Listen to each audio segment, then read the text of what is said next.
మా కాకినాడ జిల్లా SP sir Shri Vikrant Patil IPS sir యొక్క ఉత్తర్వుల మేరకు ఏదైతే వాహనాలకి మోడిఫైడ్ సైలెన్సర్ను బిగించి సౌండ్ పొల్యూషన్ చేసి పట్టణంలో ఎక్కడైతే ట్రాఫిక్ న్యూసెన్స్ కలగజేయడమే కాకుండా ఈ హార్ట్ కంప్లైంట్స్ ఉన్నటువంటి పేషెంట్స్ని వాళ్ళందరినీ కూడా ఎవరైతే ఇబ్బంది పెట్టి ట్రాఫిక్ అంతరాయం కలగజేసి ర్యాష్ అండ్ నెగ్లిజెన్స్ డ్రైవింగ్తో బళ్ళు నడుపుతుండేవాళ్ళు, అదేవిధంగా సెల్ ఫోన్ డ్రైవింగ్ నడిపేవాళ్ళు, అదేవిధంగా ట్రిపుల్ రైడింగ్ వీళ్ళందరినీ కూడా టార్గెట్ చేస్తూ ట్రాఫిక్ 1 PS మరియు ట్రాఫిక్ 2 PS ఏరియాల్లో మా యొక్క సిబ్బంది సహాయంతో స్పెషల్ డ్రైవ్ కండక్ట్ చేయడం జరిగింది. ఈ స్పెషల్ డ్రైవ్లో భాగంగా దగ్గరగా ట్రాఫిక్ 1, 2, 2లో కలుపుకొని 10 మోడిఫైడ్ సైలెన్సర్ ఉన్న వాహనాలు ఐడెంటిఫై చేయడం జరిగింది.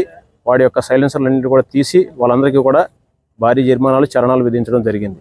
అదేవిధంగా triple riding, cell phone driving, ఈ ర్యాష్ డ్రైవింగ్ ఉన్నటువంటి వెహికల్స్ అన్నింటినీ కూడా కలిపి జరిమానాలు విధించి వాళ్ళందరినీ కూడా వాహనాలు నడిపేటువంటి వాహనదారులందరినీ కూడా పిలిచి కౌన్సిలింగ్ చేయడం జరిగింది. వాళ్ళందరికీ కూడా వాళ్ళందరూ కూడా జరిమానాలు ఇప్పుడు కట్టుకోవడం జరుగుతుంది.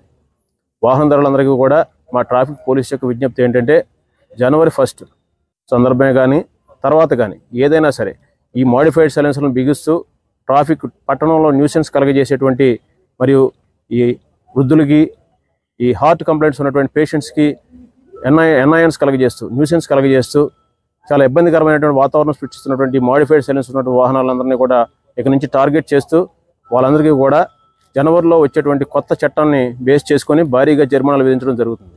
సో అటువంటి మోడిఫైడ్ సైలెన్స్లు బిగించేటువంటి వాహనదారులు కానీ మైనర్స్కి ఎవరైతే వాహనాలు ఇస్తున్నటువంటి పర్సన్స్ని కానీ ఐడెంటిఫై చేసి వాళ్ళందరి మీద కూడా చట్టరీత్యా కొత్త ఎంవీ యాక్ట్ ప్రకారం తగు చర్యలు తీసుకోవడం జరుగుతుంది. కాబట్టి జనవరి 1 చాలా చక్కగా ఇటువంటి ర్యాష్ అండ్ నెగ్లిజెన్స్ సైలెన్సర్లు పీకేయడం, మోడిఫైడ్ సైలెన్సర్లు పెట్టి బిగించడం, తద్వారా వాహనాలు ర్యాష్ అండ్ నెగ్లిజెంట్గా డ్రైవ్ చేయడం అటువంటి మానుకోకపోతే వాళ్ళపై కఠిన చర్యలు ఉంటాయని చెప్పి వాహనదారులందరినీ కూడా కాకినాడ పట్టణంలో ఉన్న వాహనాలందరినీ కూడా ఈ సందర్భంగా హెచ్చరించడం జరుగుతుంది. ఈ డ్రైవ్ ఇదే విధంగా కంటిన్యూ చేస్తాం. ఇందులో మొత్తం పట్టణంలో ఉండేటువంటి ఎక్కడైతే మోడిఫైడ్ సైలెన్సర్స్ ఉన్నారో వాళ్ళందరినీ కూడా ఈ మా యొక్క ట్రాఫిక్ బీట్ సిబ్బంది సహాయంతో ఐడెంటిఫై చేసి వాళ్ళందరి మీద కఠినంగా చర్యలు తీసుకోవడం జరుగుతుంది.